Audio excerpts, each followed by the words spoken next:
شیعہ صحابہ کو برا بھلا کیوں کہتے ہیں، خاص طور پر اصحاب ثلاثہ کو؟ نہیں کہتے. ہم سوشل میڈیا بھرا پڑا ہے، لوگ تبرہ بھی کرتے ہیں. دیکھیں اگر آپ بات کرتے ہیں کہ کچھ لوگوں کی، ہم نہیں کہتے برا بھلا. آپ کس کو کہتے ہیں؟ سب و شتم کہتے ہیں. سب و شتم اسلام کے خلاف. ٹھیک ہے. اسلام کے کسی بھی گروہ میں کسی کو بھی سب و شتم نہیں کیا جا سکتا، گالیاں نہیں دی جا سکتی. ٹھیک ہے. ٹھیک ہے. اب آپ کہیں کسی شخصیت کے بارے میں میرا ایک نظریہ ہے، وہ نظریہ آپ بھی رکھیں، یہ صحیح نہیں ہے. ٹھیک ہے. آپ کا نظریہ آپ کے نزدیک ہے، میرا نظریہ میرے نزدیک ہے. ٹھیک ہے. اسے آپ بات کرتے ہیں. اس کے علاوہ اگر کوئی غیر اخلاقی زبان کسی کے لیے بھی استعمال کرتا ہے، وہ مکتب اہل بیت کے اخلاق اہل بیت کے خلاف.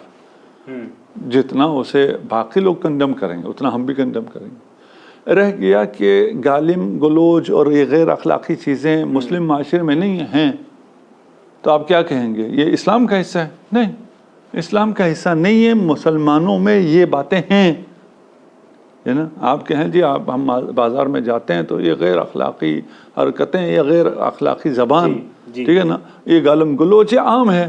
ٹھیک ہے. بازار میں، معاشرے میں، اس کا مطلب ہے اسلام میں ہے. ہم کہیں نہیں، اسلام میں نہیں ہے. لوگ جو کرتے ہیں غلط کرتے ہیں. آپ بھی یہی بات تشیع کے بارے میں کہہ رہے ہیں. آپ کہہ رہے ہیں ہے تو جو لوگ انجام دیتے ہیں اس کا مکتب ذمہ دار نہیں ہے. ٹھیک ہے. تو یہ جو مسئلہ فدق ہے یا مسئلہ یہ جو دوسرا بیان کیا جاتا ہے کہ دروازہ گرایا گیا، ان واقعات کو لے کر لوگ ان پر سب و شتم کرتے ہیں اور گالم گلوچ، تو ان واقعات کی کس حد تک حقیقت ہے؟ یہ ہم یہ کہہ رہے ہیں، یہ نظریہ ہے. ٹھیک ہے. یہ واقعات ہوئے ہیں. اس میں یہ صرف شیعہ نہیں کہتے، یہ اسلام کے مسلمہ حقائق ہیں. یہ اس میں تاریخ میں کوئی اختلاف نہیں ہے. جزیات میں اختلاف ہو سکتا ہے، یہ ایک مسلم چیز ہے. مثلا پہلے خلیفہ بنے نہیں بنے، مسلم میں بنے. جی بنے. ٹھیک ہے نا. اسلام میں رسول کے بعد پہلا خلیفہ کون بن گیا؟ حضرت ابوبکر بن گئے. اس میں کوئی اختلاف ہے؟ اس میں کوئی شیعہ سنی ہے؟ اس میں کوئی شیعہ سنی ہے؟ کوئی شیعہ سنی نہیں. ٹھیک ہے نا. جناب سیدہ سے فدق لیا گیا، اس میں کوئی اختلاف ہے؟ کوئی اختلاف نہیں. کسی آدمی کا اختلاف نہیں. ٹھیک ہے نا. اختلاف کہاں آئے گا؟ حق کس کے ساتھ؟ یہاں بھی اہل سنت کی غالب اکثریت جناب سیدہ کے ساتھ. ٹھیک. پھر کون سا شیعہ سنی؟ کوئی شیعہ سنی نہیں. اب جو بیچارے عوام ہیں پتہ نہیں ہے، وہ کہتے ہیں جی یہ شاید جھوٹ ہے یا اس کو آپ بیان کر رہے ہیں تو اس کا مقصد یہ ہے. تاریخی حقائق ہیں، تاریخی حقائق کو چھپایا جائے، کیا کیا جائے؟ ہمارے بزرگوں نے نہیں چھپایا، نہ اہل سنت کے اکابرین نے چھپایا، علماء نے چھپایا، نہ ہمارے سب نے لکھا. اہل سنت علماء نے لکھا تبھی تو یہ مسلمہ تاریخی حقیقت بنی نا، نہیں تو صرف ہو جاتا ہے رافضوں نے لکھا ہے. بالکل ٹھیک. یہ تاریخی حقائق ہیں، یہ ہوئے، یہ واقعات پیش آئے ہیں. ٹھیک ہے. اس کا انکار کوئی کر سکتا ہے؟ کوئی انکار نہیں کر سکتا اس. لیکن یہ ایسے تاریخی حقائق ہیں کہ اگر آج اس کو بیان کیا جائے تو لوگ گستاخی صحابہ کے فتوے لگا دیتے ہیں. نہیں، کوئی بھی نہیں. یہ ساری کتابیں ان کو پھاڑ کے پھینکنی پڑیں گی اپنی. یہ دیکھیں میں ابھی کہہ رہا ہوں فدق ہوا ہے. اگر اس پہ میں گستاخ ہوا ہوں تو مجھ سے پہلے وہ تمام علماء اہل سنت گستاخ ہوئے جنہوں نے یہ لکھا ہے. نہیں ہو سکتا. آج آپ جا کے کسی عالم اہل سنت سے پوچھیں فدق کا واقعہ ہوا تھا نہیں ہوا تھا، انکار نہیں کر سکتا. کوئی بھی انکار نہیں کر سکتا.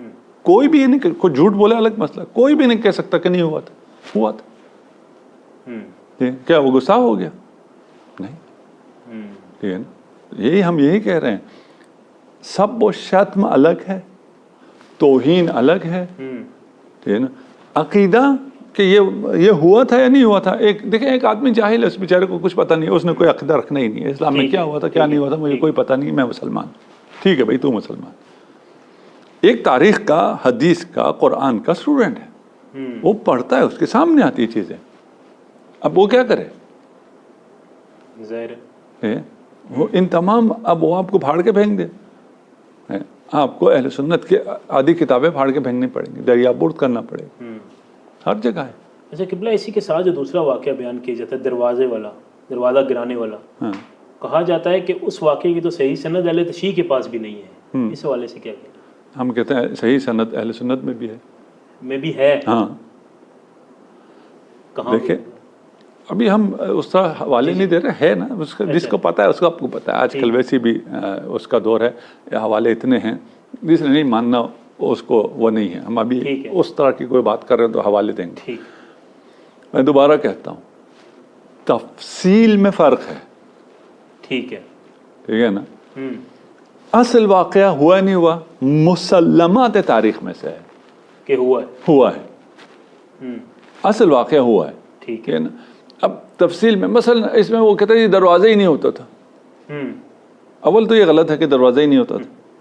ہے نا. بھئی آپ اس واقعے کے انکار کے لیے کریں گے دروازہ ہی نہیں ہوتا تھا اس زمانے میں، وہ آپ چلے جائیں دروازے کتنے ہوتے تھے. انا مدینۃ العلم وعلی بابو. آپ کو جٹلائیں گے خود رسول خدا کہ بھئی دروازہ ہوتا تھا اور میرے مدینے کا دروازہ علی. نہیں تو کہتے ہیں علی میرے شہر کا پردہ ہے. جی جی جی. کیونکہ دروازے تو ہوتے ہی نہیں تھے. جی. ٹھیک ہے نا. کوئی بھی سویلائزڈ معاشرہ بغیر دروازے کے نہیں ہو سکتا ہے. بالکل ٹھیک ہے نا. اور وہ مکہ مدینہ کا سویلائزڈ معاشرہ ہے. تفصیل میں چلے جائیں، آپ جزئیات ثابت کرنے پہ آ جائیں، ہاں جزئیات ثابت نہیں ہوتی. تاریخ میں بہت سی جزئیات ثابت نہیں ہوتی. نہیں، تاریخی حقائق کی روایات کی صحت اور سقم کے معیارات بھی الگ ہیں. بالکل ٹھیک ہے نا. اس میں بھی مغالطہ کرتے ہیں. دیکھیں جب فضائل اہل بیت کی باری آئے تو آپ پھر کہتے ہیں اس کی صحیح سند نہیں ہے، کیونکہ آپ معیارات کو بالکل اور لیول پہ لے کے چلے جاتے ہیں. اور پھر فضائل باقی جو چیزیں فضائل ہیں اس پہ جب بات آ جائے تو آپ اس معیار کو بہت نیچے لا کے رکھتے ہیں. نہ وہ اتنا نیچے ہوتا ہے معیار، نہ اتنا اوپر ہوتا ہے. ہر چیز کا اپنا میرٹ ہوتا ہے. بالکل ٹھیک. اگر اس میرٹ پہ آپ چیزوں کو نہ مانیں تو پھر اس کو نہیں مانیں تو اس کے بعد بہت سی چیزیں ختم ہو جاتی ہیں، وہ بھی ثابت نہیں ہوتی. بالکل ٹھیک. اب یہ عوام کے لیے مشکل ہے کہ ہم ان کو یہ بتائیں کہ کس کی کیا میرٹس ہیں. لیکن یہ مغالطہ ہے. دیکھیں ایک دفعہ آپ حکم اللہ ثابت کرنے چلتے ہیں کہ یہ اللہ کا حکم ہے، اس میں سند کا میرٹ اور ہے. بالکل ٹھیک. لیکن وہاں پھر علمی بحث ہے، وہاں سرے سے میرٹ نہیں ہے. وہاں آپ قیاس و استحسان بھی کرتے ہیں، اپنے خیال میں جو کچھ آتا ہے اسے بھی حکم اللہ کہہ دیتے ہیں. مکتب اہل بیت میں بہت سٹرک ہے، نہیں ہو سکتا جب تک یقینی نہ ہو، قسم نہ کھا سکیں یہ اللہ کا حکم ہے تب تک آپ کوئی فتویٰ نہیں دے سکتے. بالکل ٹھیک. لیکن جب تاریخی حقائق میں آتا ہے تو وہ سٹرکنس، وہ میرٹ وہاں پہ نہیں ہوتا ہے. بالکل ٹھیک. یہ ایک واقعہ جس کی طرف آپ اشارہ کر رہے ہیں، ایک واقعہ ہے یہ جب بے تحاشا کتابوں میں ہے، تفسیر میں بھی ہے، تاریخ میں بھی ہے، حدیث میں بھی ہے، اور باقی سیرت میں بھی ہے. یہ پھر سند نہیں چاہیے ہوتی، اس سے بڑھ کے سند. اس لیے کہ یہ واقعات جن علماء اہل سنت نے لکھا ہے انہوں نے اپنی جان ہتھیلی پہ رکھ کے لکھا ہے. بالکل ٹھیک. یہ بہت بڑی سند ہے. ہاں اس سے بڑی کیا سند ہوگی. اگر مصنف ابن شیبہ نے لکھا ہے، ہاں لکھا ہے، ٹھیک ہے، اس ایک شخص نے ہتھیلی پہ جان رکھ کے لکھ دی اپنی کتاب میں، اس سے بڑی سند. اس کے پاس 1000 قسمیں کھانے کی جب تک کوئی دلیل نہ ہو وہ نہیں لکھ سکتا ہے اس سخت حالات میں. آپ آج کہہ رہے ہیں نا آج نہیں بول سکتے، فتویٰ لگ جائے گا. اس وقت تو فتویٰ کی ضرورت ہی نہیں تھی. اس وقت تو عدالتیں بھی تھیں اور وہ ایگزیکیوٹ کرنے والے بھی وہ جابر حکمران تھے بنی عباس کے، بنی امیہ کے. ان کے ہوتے ہوئے یہ چیزیں کیسے لکھی گئی؟ حق تھا اس لیے لکھی گئی، سچ تھا اس لیے لکھی گئی. بالکل ٹھیک ہے. ایک اور اعتراض بڑا اہم کہ امام زمانہ کی غیبت کی جو اہل تشیع میں اس کی بنیاد کیا ہے؟ کیونکہ اہل سنت تو کہتے ہیں کہ انہوں نے ابھی پیدا ہونا ہے اور پھر ان کا ہونا ہے. اس کی کیا بنیاد ہے غیبت کی بیسیکلی؟ ہمارا عقیدہ ہے، ہم بنیاد ہم کی حقائق ہے نا. ایک شخص جب دنیا میں آیا ہے، یہ ایک بنیادی اسلامی عقیدہ ہے.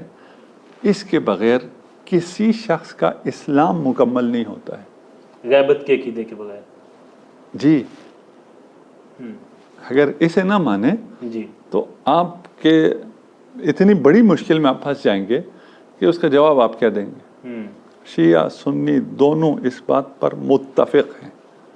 اب اہل سنت بیان نہ کرتے ہوں وہ الگ مسئلہ ہے، یعنی ان کی کتابوں میں ہم سے زیادہ لکھا ہے من مات ولم یعرف امام زمانہ، تعبیر مختلف ہیں جی اس کی 10-15 تعبیر ہیں، بات ایک ہی ہے. ٹھیک ہے. جو مرے اور اپنے زمانے کے امام کو نہ پہچانے وہ جاہلیت کی موت مرا ہے. آج کا امام کون ہے؟ کس کا نام لیں گے؟ بالکل ٹھیک ہے. امام چاہیے ہر دور میں، ہر دور میں، یہ ہر دور کے لیے نا. جی جی جی بے شک. ہے نا. من ماتا، جو مرے اور اپنے زمانے کے امام کو نہ پہچانے. نہیں کہا صرف رسول نے میرے زمانے کے امام کو نہ پہچانے، میرے زمانے کے امام کو نہ، میں خود ہوں. کہتے ہیں مجھے نہ پہچانے مر جائے وہ جاہلیت کی. نہیں، ہر زمانے میں جب تک اپنے زمانے کے امام کو نہ پہچانے. اعتراض ہم پہ نہیں آتا، اعتراض ادھر چلا جاتا ہے کہ بھائی آپ کے پاس اس کا کیا جواب ہے؟ آپ جاہلیت کی موت مر رہے ہیں، اسلام پہ مر رہے ہیں. اسلام پہ مر رہے ہیں، کون ہے پھر؟ کیا جواب ہے؟ ہمارے پاس جواب ہے، آپ کے پاس جواب نہیں ہے. سوال آپ پہ چلا گیا، ہم پہ کہاں سے آیا سوال؟ کیا اصل ہے؟ اصل پہ ہم ہیں. ٹھیک ہے. ہم ہی اصل ہیں، ہے نا. آپ کو جواب دینا ہے کہ یار اس کا کوئی جواب تو کوئی نام لو، وہ صحیح ہے غلط ہے، میرٹ بعد میں دیکھیں گے. ہاں کہ امام کون ہے. ہاں اس زمانے میں کون ہے؟ بالکل ٹھیک ہے. آپ جانتے ہیں جو اس زمانے میں جو دعویٰ کر رہے ہیں امامت کے، یعنی جو حکمران ہیں وہ اس میرٹ پر ہیں کہ ان کو جب تک نہ پہچانے تب تک آپ کا دین مکمل نہیں ہو رہا. وہ غیر الہی ہو سکتے ہیں کہ کوئی ایسا لیڈر جو ڈیوائن نہ ہو اور اس کی معرفت پر آپ کا اسلام کے دار و مدار ہو سکتا ہے. تو ہم سے سوال نہیں ہے، سوال آپ سے. ہمارا دل بڑا ہے، آپ سے سوال نہیں کرتے. اچھا کیا وجہ ہے؟ آپ نے قبلہ جتنے بھی اعتراضات ہوئے ہیں تو آپ نے اس میں یہی کہا ہے کہ سوال تو ہمیں کرنا چاہیے لیکن ہم نہیں کرتے.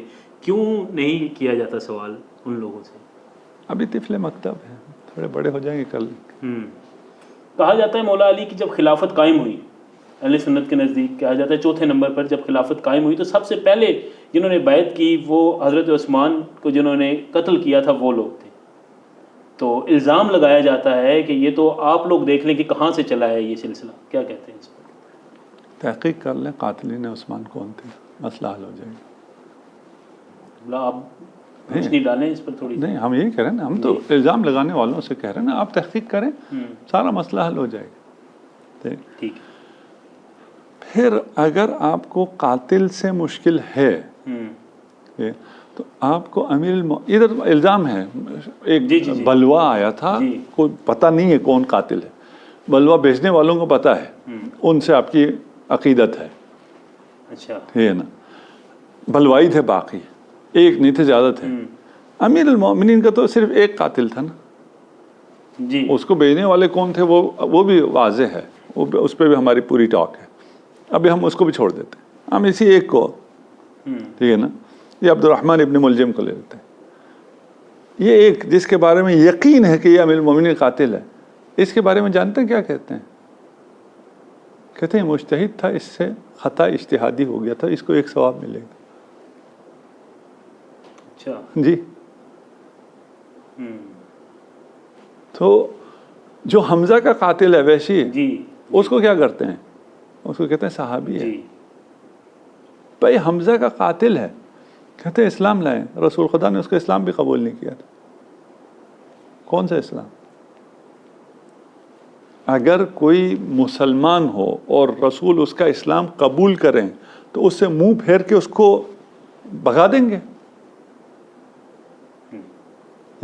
اس نے دعوی اسلام کیا اس لیے اسے قتل نہیں کیا، لیکن قبول رسول نے نہیں کیا، اس سے منہ پھیرا. اسے آپ ہیرو بناتے ہیں. آپ کہتے ہیں اس نے فتوحات میں بڑا کردار بعد میں انجام دیا. نہیں دیا، وہ دائم الخمر تھا. یہ بھی جھوٹ ہے کہ اس نے فتوحات میں، اس کے لیے جھوٹ سارے اعزازات کیوں دیتے ہیں؟ تو آپ کو قاتلین سے کوئی مشکل نہیں ہے. اگر وہ قاتلین حمزہ ہو آپ کو مشکل نہیں، اگر وہ قاتلین امیر مومنین ہے اس کو مشکل نہیں، اگر وہ قاتلین حسین ہو ان سے بھی آپ کو مشکل نہیں ہے. جی یہ صرف ایک وہ ہے پروپیگنڈا ہے کہ ادھر قاتلین عثمان، جو قاتلین عثمان حقیقی ان کا تحقیق کرو، آج تحقیق کرو اور آج وہ بیٹھ کے بات کریں کہ جو ہو قاتلین نکل آئیں ان کا پہلے سے طے کر لیتے ہیں ان کے ساتھ کیا کرنا ہے. بالکل ٹھیک ہے، بالکل ٹھیک. پھر بات آگے تھی، پھر کر لیا قاتلین نے کر لی بیعت، کیا اس سے کیا ہوتا ہے؟ علی کی خلافت ثابت نہیں ہوگی. ہوگی. آپ خلافت کو کس سے ثابت کرتے ہیں؟ اجماع سے ثابت کرتے ہیں. نومینیشن سے بھی ہو جاتی ہے، اجماع سے بھی ہو جاتی ہے. اجماع بھی وہ مختصر کے لوگوں کی اس میں مزید نہیں جاتا میں. لوگ کہتے ہیں کہ مولا علی کی خلافت تو مانی ہی نہیں لوگوں نے، بہت کم لوگوں نے وہ خلافت مانی تھی مولا علی کی. نہیں اتفاقاً سب سے زیادہ خلافت جو مانی گئی وہ مولا علی کی خلافت تھی. جو خلافت نہیں مانی گئی وہ پہلی خلافت تھی جس کو لوگوں نے نہیں مانا. دیکھیں آپ ہم سے معمولاً آپ سے مراد یہ اعتراض کرنے والے کہتے ہیں کہ شیعہ صحابہ کو نہیں مانتے. نہیں، ہم صحابہ کو سب سے زیادہ مانتے ہیں. آپ صحابہ کو نہیں مانتے اس لیے کہ آپ ہم سے کبھی کبھار یہ کہا جاتا ہے نا کہ آپ کہتے ہیں صحابہ سارے مرتد. ہم تو نہیں کہتے. آپ کہتے ہیں صحابہ سارے مرتد ہو گئے تھے اس لیے خلافت کے بعد ان صحابہ کو قتل کرنا پڑا، ان کے خلاف جہاد کرنا پڑا اس لیے کہ وہ مرتد ہو گئے تھے. ان میں کوئی بھی مرتد نہیں ہوا تھا. ہمارا موقف ہے کوئی صحابہ مرتد نہیں ہوا تھا. آپ کا موقف ہے سارے صحابہ مرتد ہو گئے تھے. وہ صحابہ کیوں مرتد ہو گئے تھے؟ اس لیے کہ وہ منکرین زکوٰۃ تھے. منکرین زکوٰۃ کے خلاف جنگ کی جاتی ہے. رسول کی سیرت میں رسول کے زمانے میں صحابی تھے جو منکر زکوٰۃ ہوئے، رسول نے انہیں قتل نہیں کیا. بالکل ٹھیک ہے. تو منکر زکوٰۃ کو تو قتل نہیں کیا جاتا. یہاں تو نعرے لگتے ہیں ہر صحابی نبی جنتی جنتی. ہم یہ کہہ رہے ہیں نا، اس میں آپ خود مخالف ہیں اس کے. آپ کہتے ہیں کہ صحابی سارے، کیونکہ آپ جب کہتے ہیں نا یہ جو مرتد ہو گئے تھے، مرکن ہو گئے تھے، ان کے خلاف جہاد کیا حضرت ابوبکر نے، تو وہ سارے کون تھے؟ صحابی تھے نا. تو آپ الزام لگاتے ہیں صحابی کے خلاف. آپ ان کو مرتد ہونے کا فتویٰ بھی لگاتے ہیں، اس بنا پہ ان کو قتل بھی کرتے ہیں. مالک ابن نویرہ کو قتل کیا. جی کیوں قتل کیا؟ مرتد ہو گیا تھا. کیسے مرتد ہوا تھا؟ رات کا کھانا ساتھ کھایا، نماز ساتھ پڑھی. جی پھر نظر پڑ گئی مالک کی بیوی پہ تو رات میں سر اتار لیا، مرتد ہو گیا. صحابی تھا نا. تو ہم صحابہ کو بھی ہم مانتے ہیں، صحابہ کی عظمت کے بھی ہم قائل ہیں. خلافت پہ امیر المؤمنین کا اجماع ہوا ہے، سب نے مانا ہے. اس کے بعد عدل علی برداشت نہیں ہوا. بہت بڑی بات ہے. کیونکہ عدل علی برداشت نہیں ہوا، وہ بھی کس سے؟ ایک مراعات یافتہ طبقے سے. جب وہ مساوات نبی دوبارہ پلٹ کے آئی جی جی جی اور کچھ کو مراعات کی عادت ہو گئی تھی، اس وجہ سے یہ کچھ لوگ بلوائی باہر آئے اور انہوں نے لوگوں کو جمع کیا. وہی ہیں جنہوں نے بیعت کی تھی پہلے. جی جی جی. تو یہ باتیں سمجھنے کی ہیں، خیر ابھی اس کا مقام نہیں. بالکل ٹھیک ہے. بس قبلہ آخری ایک دو سوال. آج کل ایک فضا قائم کی جا رہی ہے جس میں یزید کو بھی بچانے کی کوشش کی جا رہی ہے. آج بھی ایک مولانا صاحب ہیں اہل سنت کے ہیں، ان کا کلپ آیا، انہوں نے کہا جی کہ لعنت آپ اس وقت تک کسی پر نہیں ڈال سکتے جب تک کوئی شخص بالکل کافر نہ ہو جائے. تو یزید ابھی کافر نہیں ہوا. آج یہ کلپ وائرل ہے، کیا کہنا چاہیں گے اس پر؟ کچھ بھی نہیں، کیا کہیں گے، جاہلوں کی بات پہ کیا کہیں. اور آخر پہ قبلہ بس یہ بتا دیں کہ توہین، کیا اہل تشیع کے نزدیک توہین کرنے والا قابل معافی ہے یا نہیں ہے، یا اس کو سزا دینی چاہیے نہیں دینی چاہیے؟ کس کی توہین رسالت، توہین صحابہ؟ نہیں دیکھیں، رسالت الگ ہے، صحابہ الگ. ٹھیک ہے. آپ کی توہین بھی جائز نہیں، کسی مومن کی توہین جائز نہیں ہے. ٹھیک ہے. لیکن اس پر حد کیا لاگو ہوگی اگر کوئی توہین رسالت کرتا ہے؟ توہین رسالت الگ ہے، اس کو آپ ساتھ اس میں نہ کریں. توہین رسالت بالکل الگ چیز ہے. ٹھیک ہے. ہم نے کہا اس میں حد ہے، حد کا حق بھی شرعی عدالت کو ہے. تو اس دور میں اگر کوئی کرتا ہے جو کہ شرعی عدالت تو ہے نہیں، تو پھر اس کا کیا ہو؟ وہ پھر وہ بات کی بات ہے، کوئی فتویٰ دے سکتا ہے، ٹھیک ہے نا، شرعی عدالت نہیں کرتی. مثلا جس طرح سلمان رشدی کا ہوا تو ایک فتویٰ آیا مجتہد کی طرف سے، وہ اس فتویٰ پہ کیسے عمل ہوگا وہ ایک الگ داستان ہے. توہین رسالت بالکل الگ چیز ہے، اس کی کوئی گنجائش نہیں ہے.